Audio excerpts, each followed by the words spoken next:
Yuan Ti. Yuan-Ti eu gosto muito, eu acho muito legal. A gente teve uma Yuan-Ti Sayuri, jogou com uma Yuan-Ti em Verde Púrpura. E eu gosto muito porque o lore de Yuan-Ti é riquíssimo. Eu acho eles são muito interessantes para você usar, inclusive, como gente por trás de grandes planos, uma coisa meio infiltração e tal. Se você não conhece o os Yuan-Ti no lore original do D&D, e eu estou usando a quinta edição, a gente não tem esse material ainda para nova, né?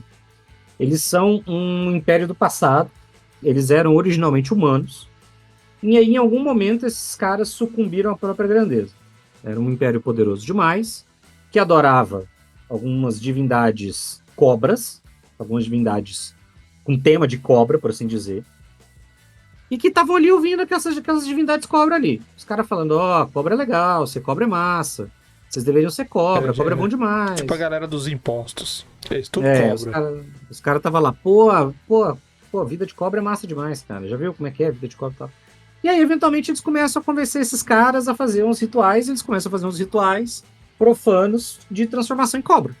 E aí rola um canibalismozinho básico aqui e ali, umas coisinhas meio profanas e tal. Quem nunca, né? E aí, né? Joga o maluco ali num poço cheio de cobra, e aí, por conta do ritual, ele vai incorporar essas energias, essas coisas, esses elementos das cobras.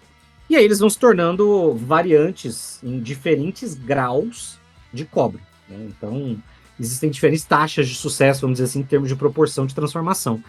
E aí, o que acontece é que, como eles consideram isso uma bênção, né? Esse ritual é uma bênção dos deuses, o que acontece é que, de acordo com a taxa de sucesso de um Yuan-Ti no processo de transformação, eles foram criando castas. Então, essa é uma sociedade de castas extremamente rígida, extremamente organizada, em que quanto mais cobra você for, mais poderoso e mais relevante você é.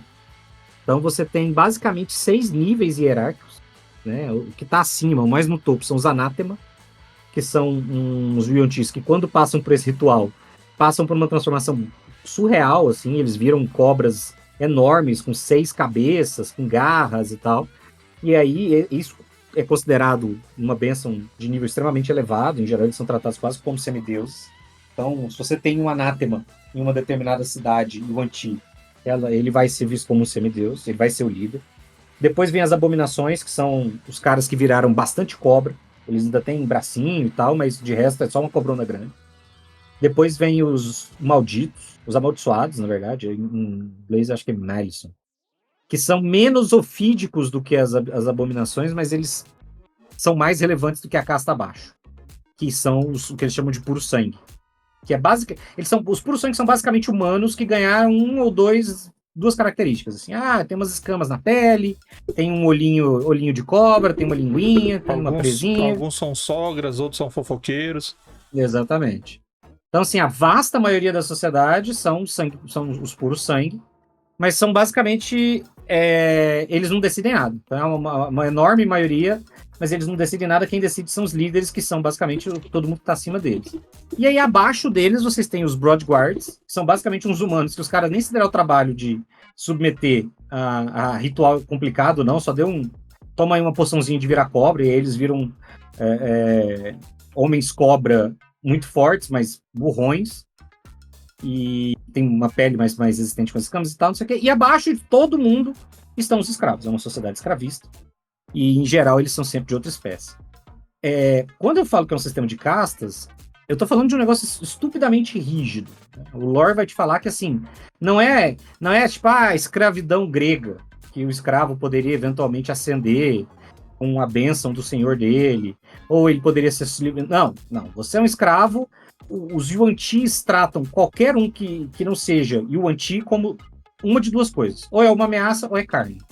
Ou ele é uma ameaça e por isso ele precisa ser morto, ou seja, um dragão, uma naga, uma criatura mais forte. Ou ele é carne. Ele vai virar comida ou vai virar escravo. É só isso. Então, assim, se você não é o Yuan-Ti, pro Yuan-Ti você não é nada. E dentro da sociedade dos Yuan-Ti, eles não têm nenhuma expectativa de ascensão. Não, como é uma coisa, e aí entra um pouco daquele eu social, como é uma coisa, entre aspas, muito aspas, biologicamente definida, ou seja, depois que você passou pelo ritual de Yuan-Ti, você não tem como passar para virar outro, Tipo, eu virei puro sangue. Não, vou voltar lá pro posto de cobra pra ver se eu viro. Não vai. O cara, depois que ele é transformado, acabou. Aquele é o papel dele pra sempre. E eles são muito, muito rígidos e eles aceitam muito isso. Tem esse componente de dogma, esse componente de dogma religioso, que ajuda a estabelecer essa crença na superioridade das castas acima, mas isso não muda. Não, então, assim, dentro de um jogo, por exemplo, o seu personagem que encontrasse o Yuan-Ti e tentasse obter a ajuda de um Yuan-Ti para atrair a cidade dele, ele não vai conseguir. Porque não há um ganho pros caras. Não tem como, tipo assim, se a gente derrubar o líder Yuan-Ti, eu vou virar o líder, entendeu?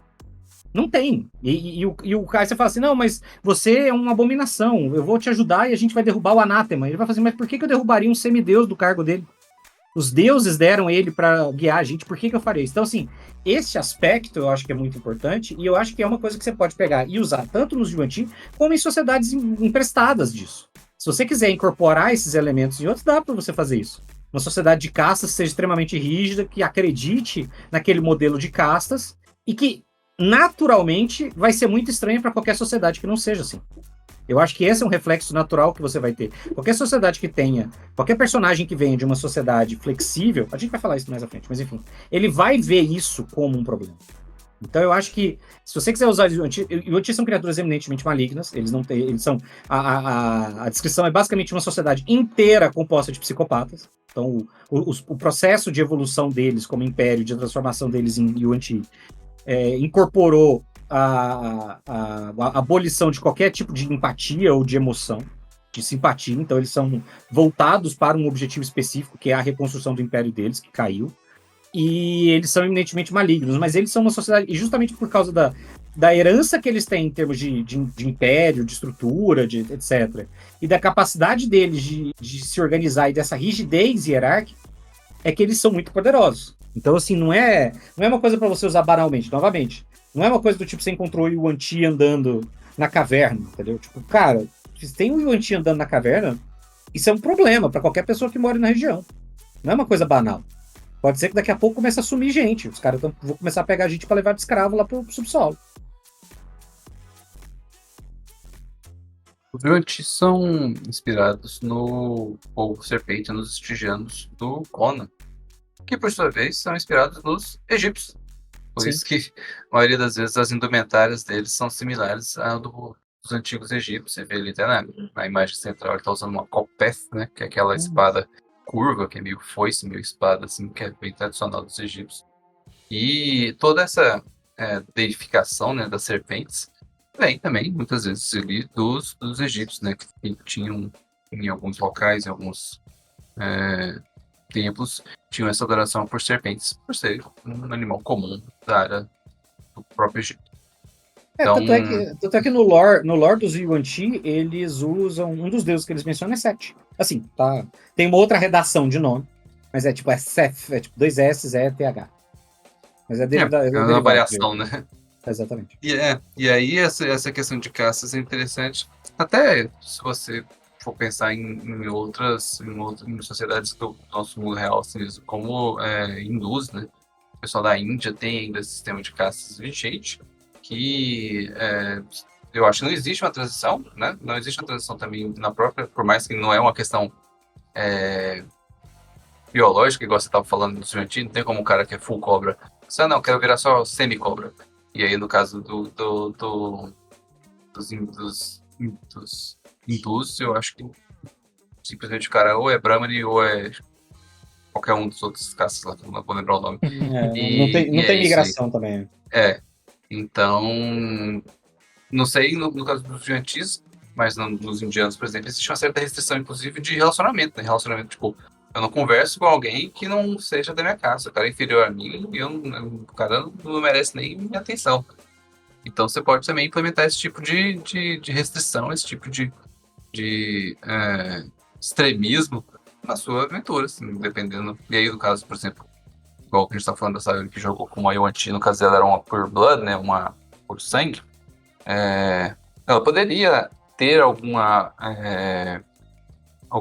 superioridade em relação a uma outra casta inferior e demandar coisas. Poderia ser um benefício por ela ser de uma casta superior. Não, eu sou um antigo Blur, tô falando com você que é da classe inferior, eu quero que você faça isso e isso. E o cara meio que por questões sociais, ele não pode negar, não pode falar que não vou fazer. E vice-versa, né? Pode ser também que a pessoa que esteja jogando com o personagem seja um Yuan-Ti de uma classe inferior e acaba que ele esteja subjugado ou algo do tipo a uma casta superior a ele. Então são interações que você pode colocar aí na sua aventura, na sua sessão, que vai dar um temperinho aí a mais. Você só tem que tomar cuidado que quando você mexe com casta, normalmente você vai esbarrar, você vai beirar ali na subjugação dos seus iguais, né? Porque os Yuan-Ti, você tem o todo cobra, o 90% cobra, o meio cobra, um pouquinho cobra e o descobrado. Aí você tem essa de separação. Mas existem sociedades de casta que eles são igualzinhos, tá?